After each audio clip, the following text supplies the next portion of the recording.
Hello everyone, Old School from WhatTheBuc.net reporting to you live from Valrico, Florida in my traditional, apparently, red night shirt. Sorry to look like Santa Claus, but we'll keep this going. As many of you are aware who are Bucs fans, the Buccaneers made news today by re-signing or extending or renewing the contract of K2, Kellen Winslow Jr., made famous by his wonderful quote. They're gunning for my legs.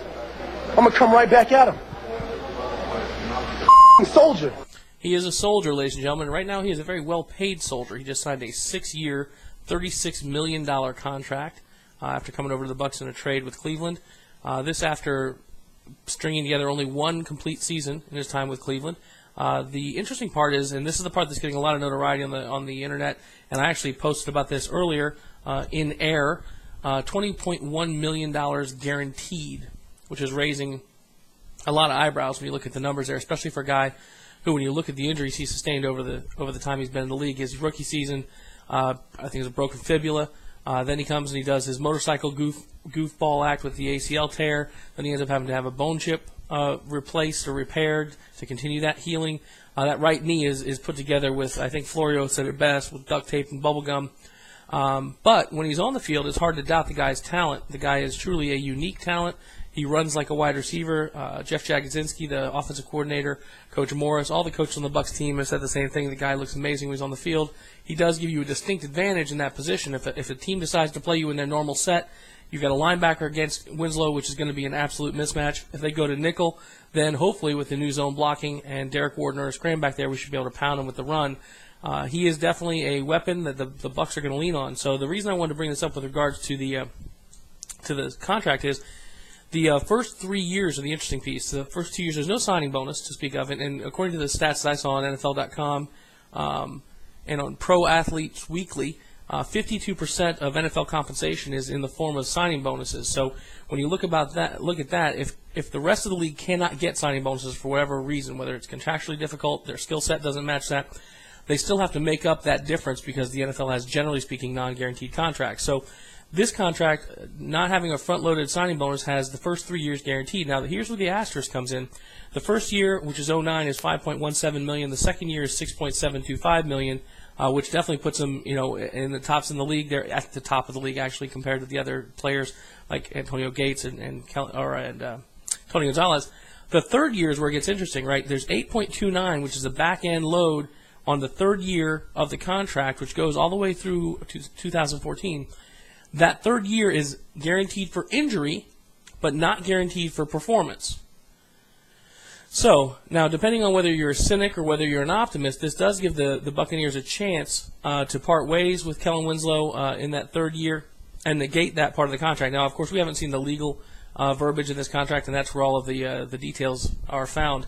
But, with that particular clause, it is guaranteed for injury, but not for performance. Now, certainly Kellen can go out there and try and make a claim and bust his knee up or whatever if things aren't looking good. But this does seem to give the Bucs a bit of a trapdoor to get out of this after only giving up about $12 million in guaranteed money to that position. So I think all in all, I'm still excited about Kellen Winslow. I don't think that we needed a tight end. I think it was an odd move given what we were doing. I do think he's going to be a weapon. I think he goes out and puts up 1,000 yards with a 14-yard average or something like that, then people will start forgetting it. When you look at some of the other tight ends that you generally compare him to from a skills perspective, Antonio Gates, you look at his numbers.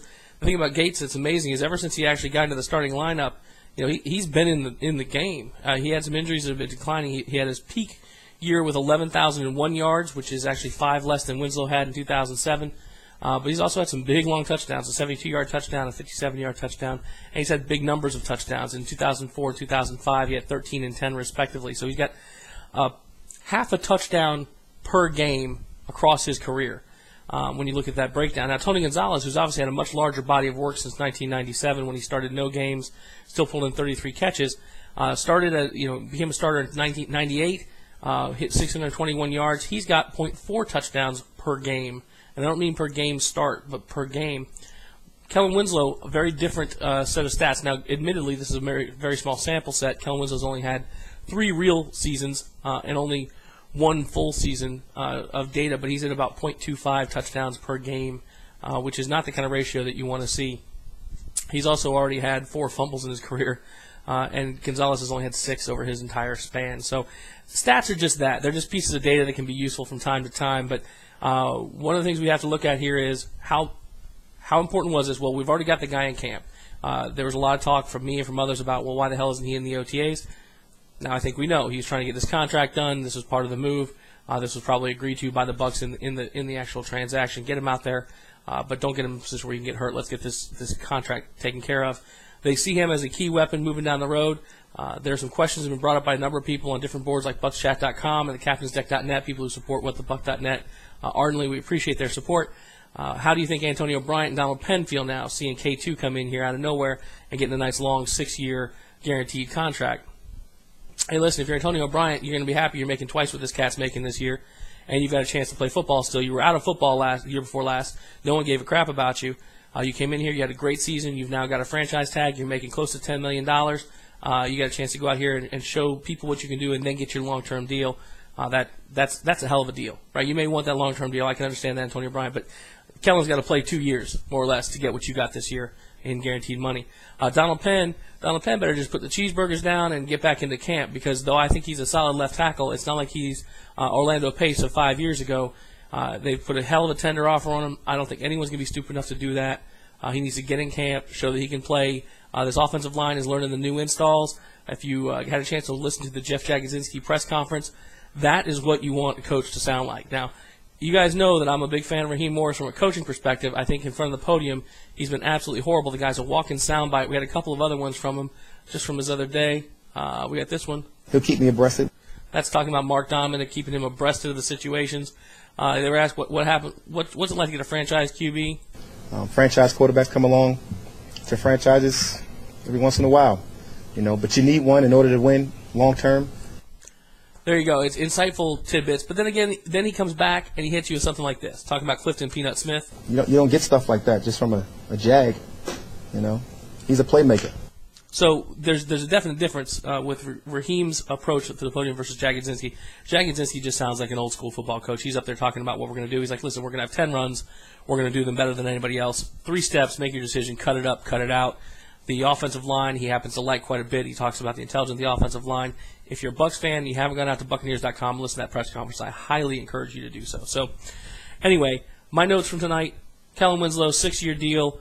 I was fired up about it at first at $20 million guaranteed, but it's actually more like $13 million guaranteed with a third year that we can cancel out of based on performance. So I'm actually in favor of the move.